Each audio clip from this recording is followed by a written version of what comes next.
I feel like before I get into the video, I should probably get into a little more of like the background of Microsoft Bob, because obviously not everyone knows what it was, and it was forgotten about fairly quickly since it was discontinued about a year after its release in 1996. So let's go into it, shall we?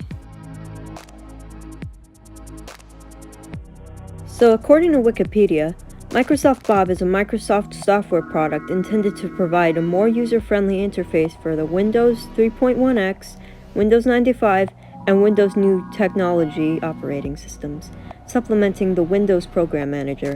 The program was released on March 11, 1995, and discontinued in early 1996.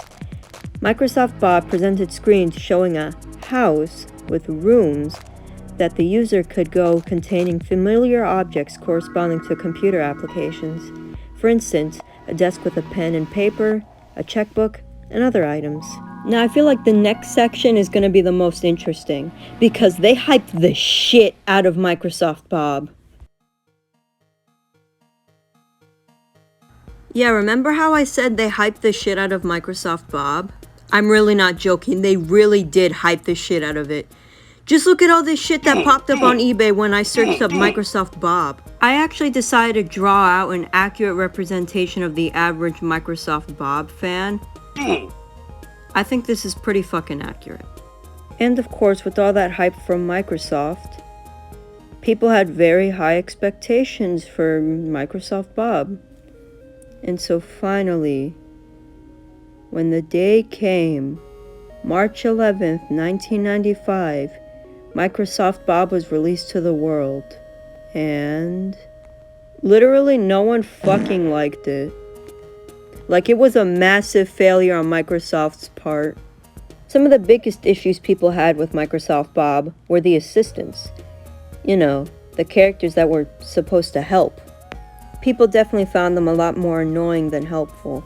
There was another big issue with the hardware requirements for a Microsoft Bob, because they were pretty big for 1995 with 8 megabytes of RAM when the normal amount was 4. They also over-explained a lot of things and made unnecessary changes to the user's computer, like changing buttons and stuff like that. Now, I think I'm going to move on to the section that's going to be showing off my personal thoughts and my opinion on Microsoft Bob itself. In my personal opinion, I feel like Microsoft Bob would have been really good for kids in the 90s who want to learn how to use a computer and stuff.